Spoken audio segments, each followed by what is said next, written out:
सो ये कौन है? अभी क्या है? आदर्श कुमार। आदर्श कुमार, इतना लेट क्यों आए हो भाई? सो आज हम लोग करेंगे chemical kinetics.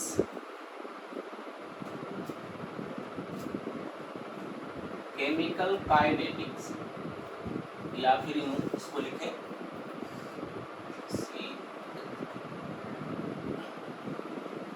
Chemical kinetics. Chemical kinetics, देखो केमिकल काइनेटिक्स क्या होता है, इसमें क्या हम लोग पढ़ेंगे। केमिकल काइनेटिक्स को हम लोग ऐसे डिफाइन कर सकते हैं, ऐसे कर सकते हैं, branch of chemistry which deals with a study of rate of reaction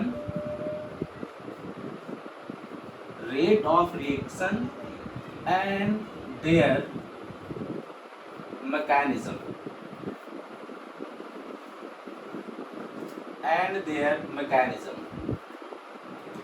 that means इस चैप्टर में हम लोग रेट ऑफ रिएक्शन को मेनली डिस्कस करने वाले हैं। क्या होता है रेट और क्या होता है उसका मैकेनिज्म, ये सारी चीज़ों को हम लोग डिस्कस करेंगे। इसमें मेनली हम लोग 3 पॉइंट को, या फिर आप ऐसे भी डिफाइन कर सकते हैं इसको, हम लोग दूसरा डेफिनेशन भी कर सकते हैं, a study of rate of reaction and their various factor affecting rate of reaction. तो इसमें मेनली हम लोग 3 चीज को स्टडी करेंगे। कौन कौन सा भाई? रेट ऑफ रिएक्शन, दूसरा हम लोग क्या डिस्कस करेंगे? फैक्टर विच अफेक्ट रेट, जो रेट को अफेक्ट करेगा उस फैक्टर को डिस्कस करेंगे। और तीसरा हम लोग क्या करेंगे भाई? मैकेनिज्म ऑफ रिएक्शन, रिएक्शन का मैकेनिज्म क्या हो, मैकेनिज्म ऑफ रिएक्शन। सो इन 3 चीजों को हम लोग डिस्कस करेंगे, rate of reaction, factor which affect rate of reaction and mechanism of reaction. In 3 topic को हम लोग इस केमिकल काइनेटिक्स में डिस्कस करेंगे। कैसे कैसे डिस्कस करेंगे? सबसे पहला टॉपिक हम लोग लेते हैं रेट ऑफ रिएक्शन। सबसे पहला टॉपिक हम लोग लेंगे rate of reaction. Rate of reaction, ROR shortcut में लिखूंगा, rate of reaction. Rate of reaction, rate of reaction, rate of reaction को कैसे डिफाइन करेंगे? Change in concentration, change in concentration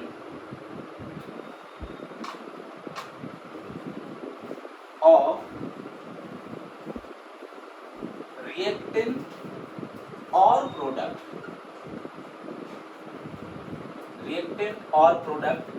with respect to time,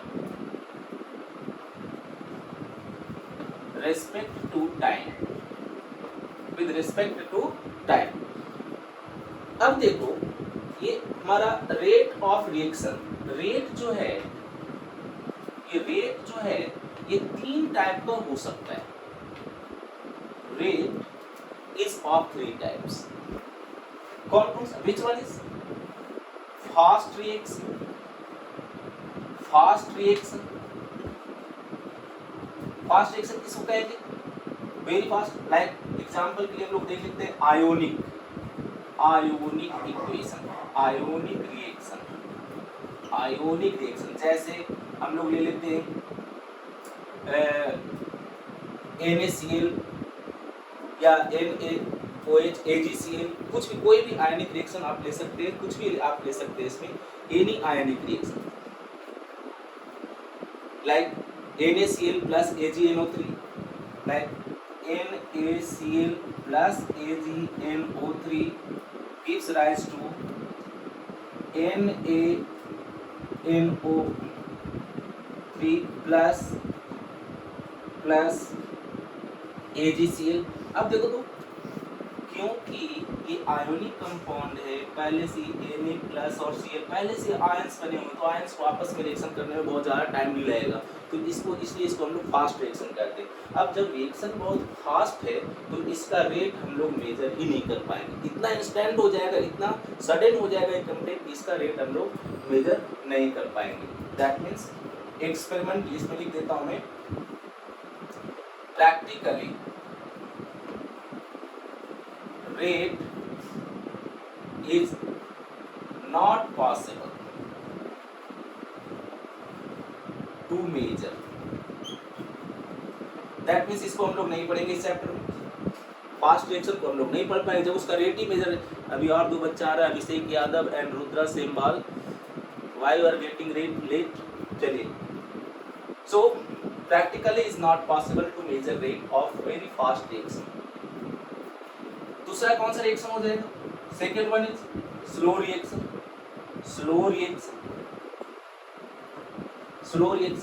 slow reaction का example क्या ले लेते हैं? एग्जांपल में क्या ले लेते हैं? एग्जांपल आप ले लीजिए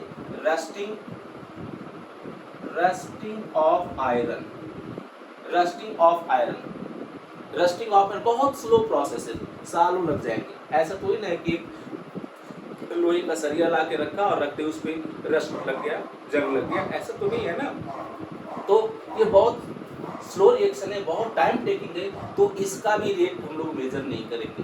क्यों नहीं करेंगे भाई क्या लिखा आपने डेफिनेशन में, क्या लिखा था? With respect to time. अब यदि रस्टिंग का हम लोग रेट मेजर करने लगे तो बताइए, तो 6 महीने तक हम लोग इंतजार ही करते रहेंगे, साल भर तक इंतजार ही करते रहेंगे, कितना रस्टिंग हुआ, कितना रस्टिंग नहीं हुआ, ठीक है नहीं। तो ये भी हमारा प्रोसेस सुटेबल नहीं है। सो इसके लिए भी मैं लिख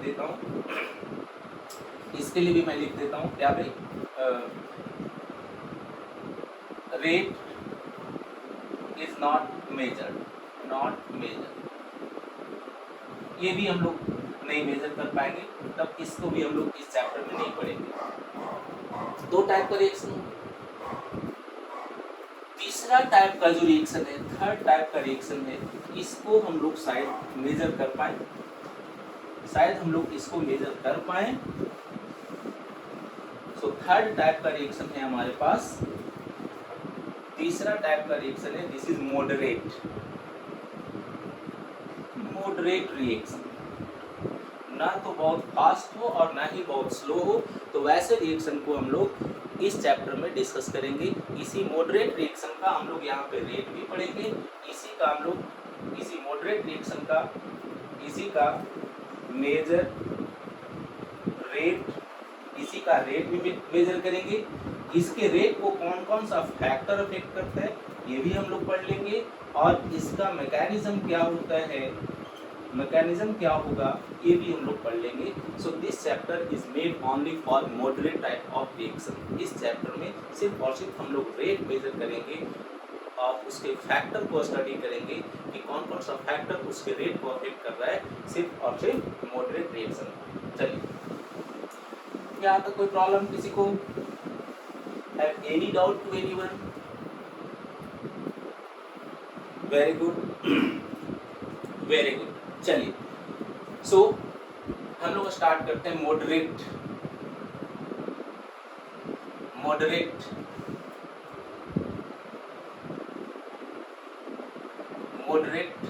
reaction.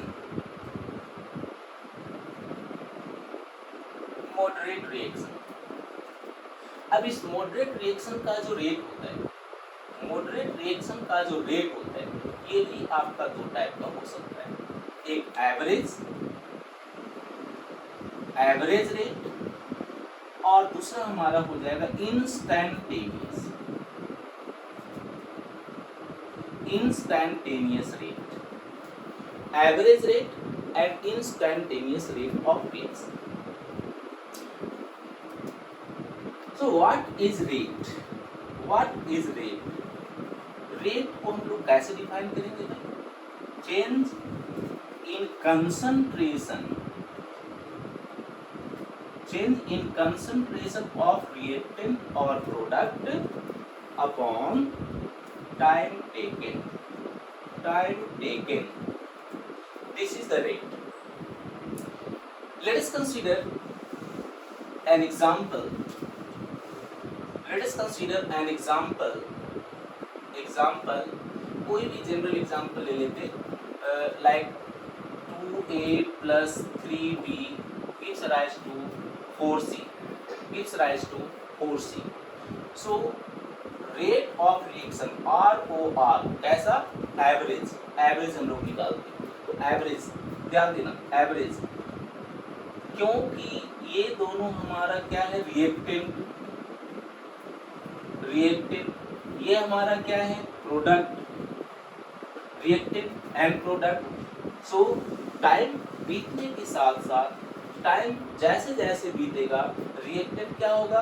Going to decrease. Reactant क्या होगा? डिक्रीज होगा. रिएक्टेंट हमारा क्या होगा? डिक्रीज. प्रोडक्ट हमारा क्या होगा? इंक्रीज. रिएक्टेंट डिक्रीज होगा और प्रोडक्ट इंक्रीज होगा. So rate of reaction average equal to minus जो स्टोइचोमेट्रिक कोएफिशिएंट होगा उसको डिवाइड करेंगे. माइनस साइन क्यों? क्योंकि ए का कंसंट्रेशन डिक्रीज होगा. क्या? Delta A upon delta T, change in concentration of A divided by change in time, equal to, must be equal to minus 1/3 delta B upon delta T, must be equal to plus 1/4 delta C upon delta T. भाई ये दोनों reactant था, ये reactant का rate हो गया और ये हमारा प्रोडक्ट का रेट हो गया, सभी इक्वल हुआ. बिकॉज जिस रेट से ये डिसअपियर होगा उसी रेट से ये अपीयर होगा. दैट मीन्स जितना रिएक्टेंट का कंसंट्रेशन डिक्रीज होगा उतना ही कंसंट्रेशन प्रोडक्ट का इंक्रीज होगा. दैट मीन्स जो रेट ऑफ डिसअपियरेंस होगा रिएक्टेंट का, वही रेट ऑफ अपीयरेंस होगा प्रोडक्ट का. इसलिए सभी रेट इक्वल होगा.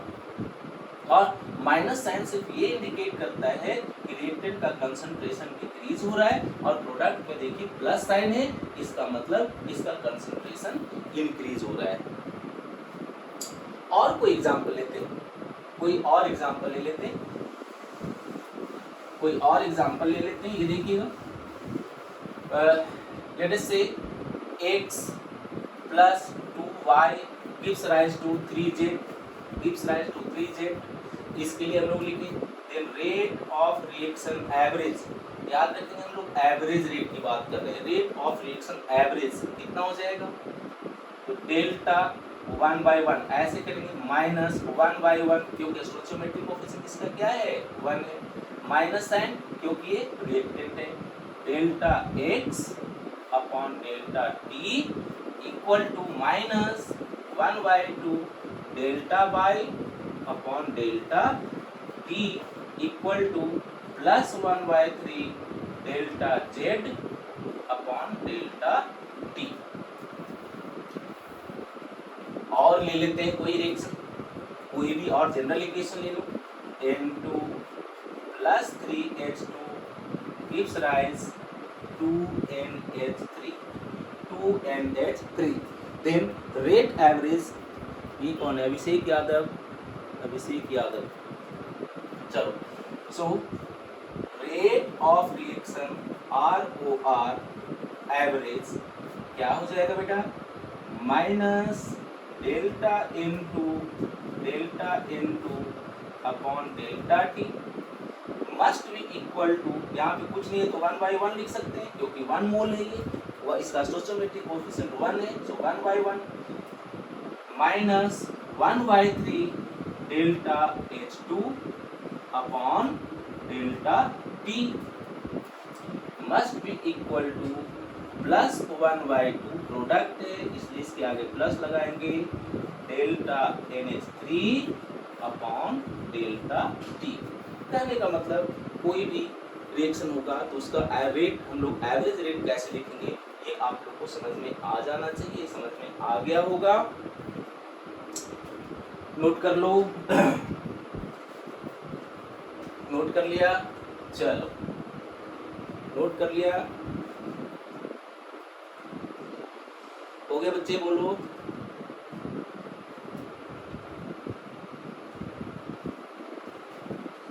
सबका हो गया, गुड। चलिए, now what is unit? Unit क्या होगा?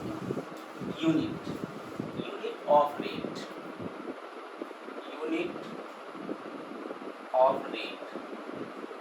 वो रेट एवरेज हो, रेट इंस्टेंटेनियस हो, कोई भी रेट हो, यूनिट सबका सेम होगा। यूनिट में कहीं कोई प्रॉब्लम नहीं है। सो यूनिट देखो तो रेट इक्वल टू क्या लिखा था आपने? चेंज, या फिर सिंपली लिख देता हूं मैं delta A upon delta T, ये लिखा था। ए क्या है? Concentration of A. कंसंट्रेशन का यूनिट क्या हो गया? मोल पर लीटर। टाइम का यूनिट क्या हो गया? सेकेंड। देन इसको क्या हो जाएगा? मोल पर लीटर पर second. This is the unit of rate, this is the unit of rate. But what is the unit in case of gas? In case of gas, अब चूंकि आप लोग जानते हो कि गैस का कंसंट्रेशन हम लोग किस में मेजर करते हैं? प्रेशर के टर्म में मेजर करते हैं। प्रेशर, और प्रेशर का यूनिट क्या होता है? प्रेशर का यूनिट क्या हो जाएगा? ATM, ATM पर सेकेंड। ATM पर सेकेंड इस मोल पर लीटर की जगह पे क्या आ जाएगा? ATM। या फिर आप और लिख सकते हो, और लिख सकते हो क्या भाई? बार पर सेकेंड, डिपेंडिंग ऑन क्वेश्चन कि क्वेश्चन में आपका क्या यूज किया गया है उसके अकॉर्डिंग इसका यूनिट हम लोग चेंज कर सकते हैं। Have any doubt to anyone? Please ask. No. चलिए, तो rate, average rate I think so clear हो गया होगा। अब इसके ऊपर कुछ क्वेश्चन हम लोग कर लेते हैं ताकि ये और कॉन्सेप्ट ये वाला क्लियर हो जाए।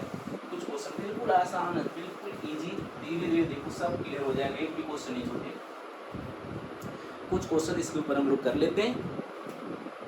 मैं कुछ अच्छे क्वेश्चंस आपके लिए ढूंढ के रखा है मैंने, तो उसको हम लोग देख लेते हैं और ये क्वेश्चन हो जाएगा। चलिए ठीक है। सबसे पहला क्वेश्चन है, first question is express the rate of the following reaction in terms of different reactant and product. 4NH3 plus 5O2, question है 4NH3 plus 5O2 gives rise to 4NO plus 6H2O, 4NO plus 6H2O। क्या क्या निकालना है? Find क्या क्या भाई? ROR। दूसरा rate of disappearance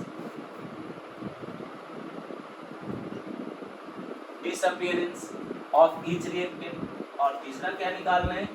rate of appearance,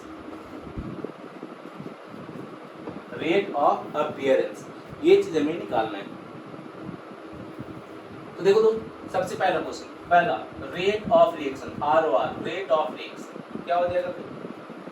ROR average निकलेगा यहाँ पे, एवरेज -1/4 क्योंकि स्टोइचियोमेट्रिक कोएफिशिएंट कितना है? 4 delta NH3 upon delta T equal to -1/5 delta O2 by delta T equal to +1/4 delta NO upon delta T equal to plus 1/6 delta H2O upon delta T।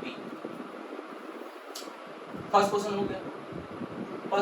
मुझे लगता है इस क्वेश्चन में किसी को कोई दिक्कत नहीं होगा।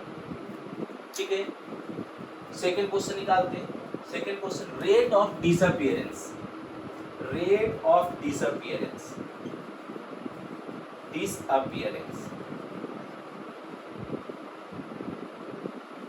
Rate of disappearance. सबसे पहले हम लोग NH3 के लिए निकालते हैं। NH3 रेट ऑफ डिसअपियरेंस क्या हो जाएगा? Minus 1/4 delta NH3 upon delta T। यदि हम लोग ऑक्सीजन के लिए निकालें तब क्या हो जाएगा? Minus 1/5 delta O2 upon delta T। और वैसे यदि अपीयरेंस निकालें, तो अपीयर कौन होगा? प्रोडक्ट होगा, तो प्रोडक्ट के लिए निकाल देंगे। रेट ऑफ अपीयरेंस देखो तो, रेट ऑफ अपीयरेंस किसके लिए? सबसे पहले NO के लिए निकालते हैं। क्या हो जाएगा? 1/4 delta NO bye delta T। और वैसे ही यदि हम लोग वाटर के लिए निकालेंगे रेट, क्या हो जाएगा? Plus 1/6 delta H2O bye delta T। Clear है? You all getting my point? Very good. चलिए, अब इसी क्वेश्चन में थोड़ा सा और ऐड करता हूं मैं। If rate of formation of NO is 3.6 into 10 to the power minus 3, इसी क्वेश्चन में थोड़ा सा और ऐड कर देता हूं मैं, तब इसका आंसर क्या होने वाला है वो हम लोग देख लेंगे। इसी में है if rate of appearance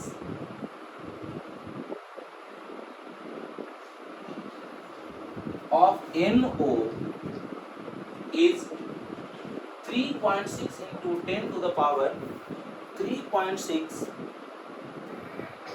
into 10 to the power minus 3 10 to the power minus 3 mole per liter per second, mole per liter per second। then now find, अब आपको निकालना है rate of disappearance of NH3। अब आपको निकालना है rate of disappearance of NH3 और निकालना है rate of appearance of H2O। बहुत सिंपल, इट्स सो सिंपल। कैसे देखना, 1/4 ऐसे 1/4 delta NH3 upon delta T must be equal to plus 1/4 delta NO upon delta T। ये हमें दिया गया है, ये हमें निकालना है, ये rate of disappearance of NH3 निकालना है। सो देखे तो minus 1/4 delta NH3 upon delta T equal to 1/4 और इसका वैल्यू दिया गया, ये हमें दिया गया, into 3.6 into 10 to the power minus 3। ये क्या हो जाएगा? 0.9। So delta NH3 upon delta T, यही तो हमें निकालना है। 4 इधर जाकर क्या हो जाएगा? मल्टीप्लाई हो जाएगा। This is 4 into 0.9 into 10 to the power minus 3, that means again 3.6 into 10 to the power minus 3 mole per liter per second. That means rate of disappearance of NH3 becomes equal to rate of appearance of NO. Why? Because because a stoichiometry in reaction of NH3 is 4 and NO is also 4. So rate of appearance of NO must be equal to rate of disappearance of NH3. अब rate of appearance of water निकाल लेते हैं, rate of appearance of water निकाल लेते हैं। कैसे देखना जरा, देखो तो प्लस -1/4 डेल्टा NH3, या तो इससे ले लो या फिर इससे लो, एक ही बात है, किसी से भी ले सकते हैं, दोनों मेथड से बना के दिखाता हूँ, दोनों ही मेथड से। NH3 upon delta T equal to 1/6 delta H2O upon delta P। ठीक है, अब इसके पे इसमें माइनस साइन रहेगा क्योंकि डिसअपीयरेंस है, माइनस साइन को नहीं भूलेंगे। चलिए ये कितना हो जाएगा, देखना ये कितना है, तो 1/4 इंटू इसका वैल्यू हमने निकाल लिया है 3.6 into 10⁻³ equal to 1/6 delta H2O upon delta P। ये हो जाएगा -0.9 into 10⁻³ equal to 1/6 delta H2O by delta T।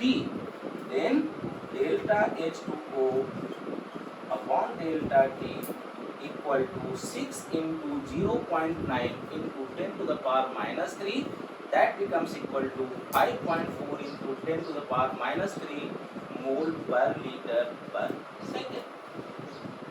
This is the rate of appearance of water. Rate of appearance of water. Is that okay? Have any problem to anyone?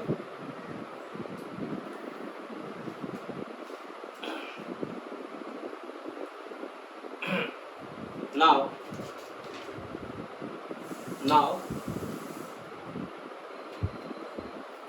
आज हम लोग average rate का concept clear हो गया होगा। यदि किसी को कोई डाउट है तो आप लोग पूछ सकते हो, और डाउट्स नहीं है तो नेक्स्ट क्लास में हम लोग इंस्टैंटेनियस रेट और ग्राफिकल मेथड डिस्कस करेंगे। ओके।